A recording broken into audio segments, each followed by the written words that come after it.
Hello, I'm Irene, this is Perpetually Paperback, and today I'm doing a rapid fire summer wrap up.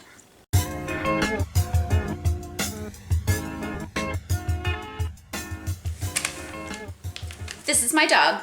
He thinks he's a billy goat. Anyway, I have notes today. So, I've had an incredibly busy summer. It was wonderful. I hope yours was also. However, we have a lot of books to talk about, so let's get going. Grab your wine, settle in, and let's be off. So honestly, I think I'm just gonna go in chronological order from the time I read them. I just got to a point where I read so much and I just didn't have a chance to sit down and actually make a video, and then so here we are. All right, so I read 2 cozy mystery series, and so I'm not actually going to tell you very much about those aside of just telling you I read the series. So the first one I started with was the Cat Holloway series by Jennifer Ashley. I actually have to read these names because they were all incredibly similar, but it was Death Below Stairs, Scandal Above Stairs, Death in Kew Gardens, Murder in the East End, Death in the Crystal Palace, and The Secret of Bow Lane, which I read actually most recently. It just came out. Needless to say, I loved it. It follows Cat Holloway, who is this chef in a Mayfair kitchen. She is actually a very low-class woman that was taught incredibly well, and she goes on adventures with her friends who are people from above stairs, Lady Cynthia, and a handsome delivery boy who might also be a spy, and we honestly still kind of don't know. We know more now in the 6th installation, but like, let me tell you, it is a slow burn. The mysteries are good. Kat is smart. I like her. She's independent as a heroine. She's fantastic. The dynamic with all of her friends, love it. So that was where we start. Then we went to Jade War. That is the second book in the Greenbone saga. I'm honestly going to tell you, I found it incredibly underwhelming and utterly forgettable. Moving on.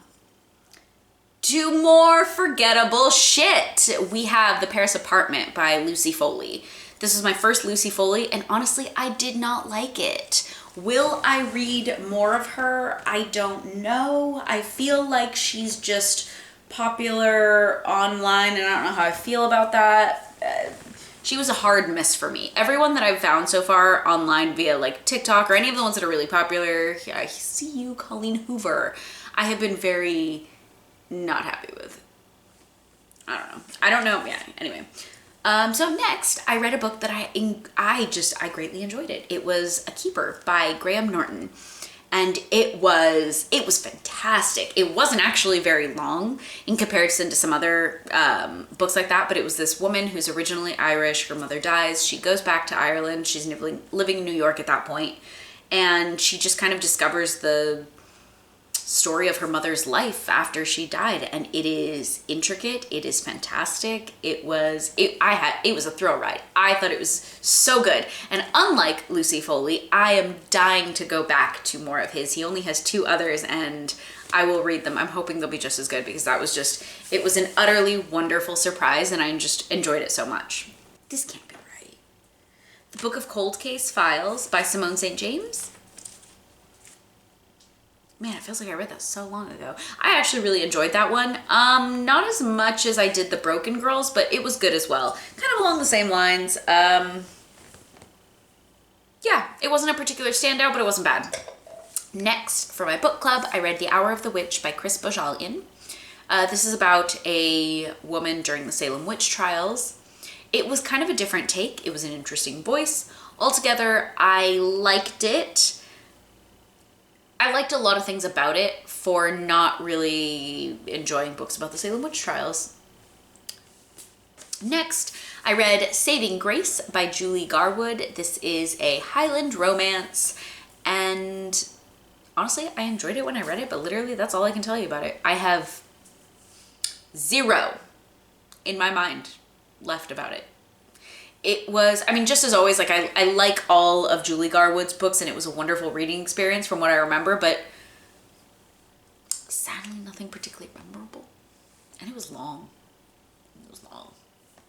After that, I read Vladimir by Julia May Jonas. At first I was kind of poo-pooing this one, and then honestly, I thought this one was actually like, this had some shit that curve balls, if there were any.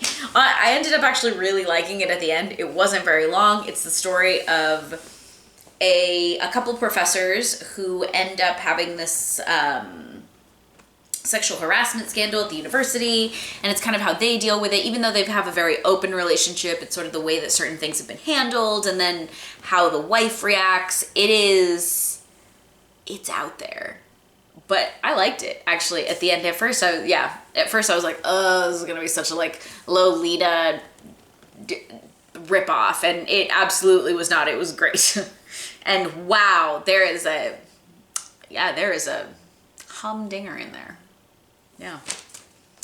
After that, I read one of my absolute favorite books of the summer. It was Unprotected by Billy Porter. It is his autobiography.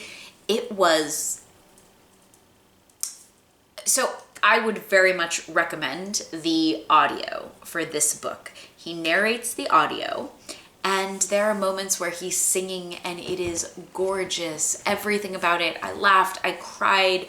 It had absolutely everything. It was beautiful, and I just wish him every success. I loved it. I loved it. After that, I read another one that I really, really enjoyed, is Once There Were Wolves by Catherine McConaghy. This is a story about a scientist who's releasing wolves back into the Scottish wilderness. It is not at all what you expect. It was a fantastic thriller. It had some beautiful nature imagery and just a gorgeous nod to wildlife and nature and conservation. It was beautiful. It was also just actually the ending I did not see coming at all. It was good. It was very good. I have another one of hers, Migrations, that I actually picked up at the airport. For whatever reason, I just really always love picking up an airport book. And I'm actually, after reading that, I am much more excited to get to Migrations. After that, I read The Madness of Lord Ian McKenzie. Stop, please stop. Stop. By Jennifer Ashley. This is actually a historical romance versus the other one that was a cozy mystery series. I mean, it was a historical mystery, but this one actually had some really juicy romance elements. I really liked it. I've yet to have a reason why I wouldn't read a Jennifer Ashley book. Loved it as well. I actually got the second one in the like Mad Duke series or something like that. I don't remember exactly what the series was called, but that one was the one that I'd heard about a while ago and had it on my TBR for a long time. Knocked that out. After that, I did something new for myself. I did This Is How You Lose the Time War by Amal El Montar, I think. Sorry, I can't read my own notes. That was a very short sci-fi love story. I'm not gonna lie, honestly, it wasn't my fave. Was not my fave. Glad I read it, but no. Yeah, it was a no for me. After that, I read Pachinko, and that was definitely more along the lines of something that I would enjoy. It's a intergenerational family epic. Family from Korea, Korean family essentially, moves to Japan during the annexation of Korea and the Japanese War, or then World War II, and it's them living their life in Japan and how they all learn and grow and different things that happen. And it was devastating and beautiful at the same time. I absolutely adored it. It was everything that everyone says it is. After that, my next book club book was Circe by Madeline Miller. I was actually really excited about this pick, but you know what? Honestly, I found it really underwhelming. Not that I found it really underwhelming. I found it kind of sad and just like boring. Just kind of boring. I feel a little bit bad about that, but yeah, it wasn't my fave. I really enjoyed Song of Achilles. I did not enjoy this one quite so much. After that, I read Cotillion by Georgette Hare. I really enjoyed this one, actually. None of hers are also romances, but this was kind of like a group of friends. I thought it was fantastic. I just really enjoyed it. Next, I read Don't Cry for Me by Daniel Black, and this is the story of a father who is dying, and he's writing letters to his son to kind of apologize and also sort of help him gain some insight as to why he was the way he was. I really enjoyed it. I thought it was gorgeous. Yeah. I don't have too much to say about it. It was beautiful. Next, I read another cozy mystery series, this one by Tasha Alexander. This is the Lady Emily series. So that one is Only to Deceive, A Poisoned Season, A Fatal Waltz, Dangerous to Know, and Tears of Pearls. That's as far as I got, and I was honestly actually really, really enjoying it, but then the narrator changed. I was listening to them in audiobook, and the narrator changed, and the entire rest of the series is with this new narrator, and I I just don't feel like it's the voice that I know, and I don't love it, and I don't know what to do, but that's where I'm at right now. So I suspect I will get over it and go back after a certain amount of time, and then I'm sure it won't bother me at all, but at the moment it bothers me, and I can't I just want the other narrator. Anyway. After that, I read the 4th installment of Heartstopper by Alice Oseman, and it was everything you would expect it to be. It was absolutely wonderful and ends on a horrible cliffhanger, and I can't wait for her to write another one. And also go watch the Heartstopper show on Netflix because it is perfect and beautiful, and I just loved it so much. It was, so far there has yet to be something that Alice Oseman touches that I don't just absolutely adore. She's fantastic. Check her out if you haven't. She's beautiful. After that, the next book club selection was Nowhere for Very Long by Brianna Madia. And this one I hated. I thought she sounded like a whiny, I don't know. There was just a lot of, I think in the best way that I can describe it, and very few people enjoyed it in my book club. It felt like a stunt that she was writing, if that makes any sense. Live your life however it is you want to live your life. By the way, the book is about her, that she lives in this van called Big Bertha, and she just travels all over the desert in Arizona. First off, I don't like the fucking desert. So let's just get that started. Anyone that likes the fucking desert is confusing to me. Why? It doesn't make sense. No, and I'll give me the mountains, give me the ocean, but the fucking desert? No. I don't, no. And then I feel like she wrote the book to kind of justify some of the things that she's done in her life, and then it got real confusing at a certain part with a certain amount of money, and had it not been something that someone picked, I would never have gone for this as it is. This is one, I know that you should never judge a book by its cover, but I'm judging that, and I would have been right. Okay. Next, I was pleasantly surprised with Rebecca Ross's A River Enchanted, and it is the first one in the Cadence trilogy or something like that. It's a magic that has to do with music and sound. It was weirdly set in the Scottish Highlands with lairds and kind of historically set, but it was definitely a fantasy story. I honestly liked it way more than I thought I would. I really enjoyed it. I'm actually really excited to read the next one. I also, after that, read a short story series called My Body by Emily Ratajkowski. And again, because I'm a horrible bitch, I was so pleasantly surprised with this. It was stunning. It was stories about womanhood, about experiences that she's had, and I don't know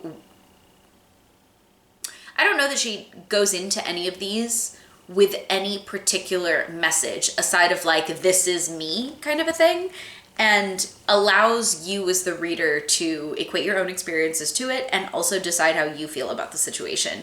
I found it, I have not stopped talking about this book since I read it.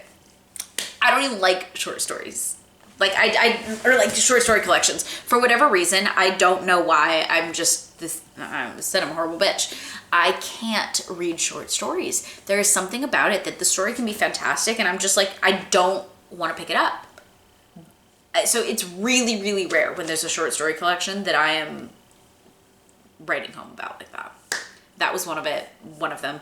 Go pick it up. It was just beautiful. It was gorgeous. It was fantastic. It was everything. It was everything. Feminism for the win. Anyway, moving on. I suppose I read At Home by the Sea by Pam Weaver. I'm actually kicking myself in the ass for this one because I got this one on NetGalley so long ago and I just never worked it in, never got to it, and I loved it. I loved it. It is basically a book that follows Izzy during the 40s, 50s-ish in the UK, where different things happen in her life and she's kind of making her way, and it's just like the relationship with her and her sisters, and it was a slow burn, but there was a surprising amount of action in it. Just all over the board. A couple of trigger warnings on that one, so definitely check it out if that's something you're sensitive to, but no, I thought it was great. After that, I read The Duke Who Didn't by Courtney Milan. I had this one on my TBR for so long. I'm so glad I got to it. I loved it. It had food. It had a dumbass prince. I thought it was hilarious. Her writing style, fantastic. I enjoyed it so much. I enjoyed the town. I enjoyed the people. I just loved it. It was a really, really fun one. Following it up, I read another one that I was also both surprised, intrigued, and just floored by. Tomorrow and Tomorrow and Tomorrow by Gabrielle Zevin. This is essentially a love story to gaming. I read it with a friend, and both of us agreed that all of the characters are horrible and horrible to each other. But there was something just so beautiful about the way that the book was written, and just the way that all of these people's lives intersect, and just different things that had happened to them. And ultimately it was, like I said, a beautiful love story to gaming.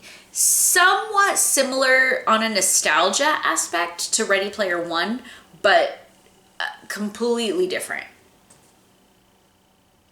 I would definitely say this one, if it's getting, for the hype it's getting, it's worth it. It was a stunner. Then I read a nonfiction book called Into the Deep, a memoir from the man who found the Titanic by Robert D. Ballard. Something about me, I have always been obsessed with the Titanic. I do not know why. It's not even necessarily just, I don't know, there's something about it. Even from a very young age, I just found it incredibly fascinating. One of my favorite books was this, I'll tell you the title. It was 882 and a half facts about the Titanic. Got a Scholastic Book Fair, and I love that book.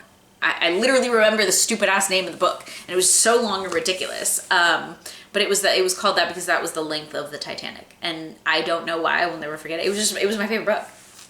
So yeah, I think that book, so reading Robert Ballard's memoir, it was exciting and also very sad in the same way that Blue Planet is sad. It's fantastic, but also humans are killing everything. Just is. And finally, the last book I'm actually going to talk about today is The Daughter of Dr. Moreau by Silvia Moreno Garcia. Obviously, this is a new release. Obviously, I was excited to read it. As you can see, I don't know if you can actually see up there, but I have many of her books. I have read many of her books. I have enjoyed almost all of them. And I say almost all of them because I hated this one. Yeah. If you'd like to hear more about why I hated it, stay tuned for my best and worst of the summer video. I will definitely have this on my worst list. The long and short of it is, I found it incredibly boring. I have more to say, but stay tuned for the next video. Let me know what you guys thought of any of the books I read, if you've read any of them as well, any of them are on your TBR. Let me know what your thoughts are, especially if you've read some of the ones that I wasn't feeling a whole lot. Anyway, thanks for being here, everyone. See you guys next time.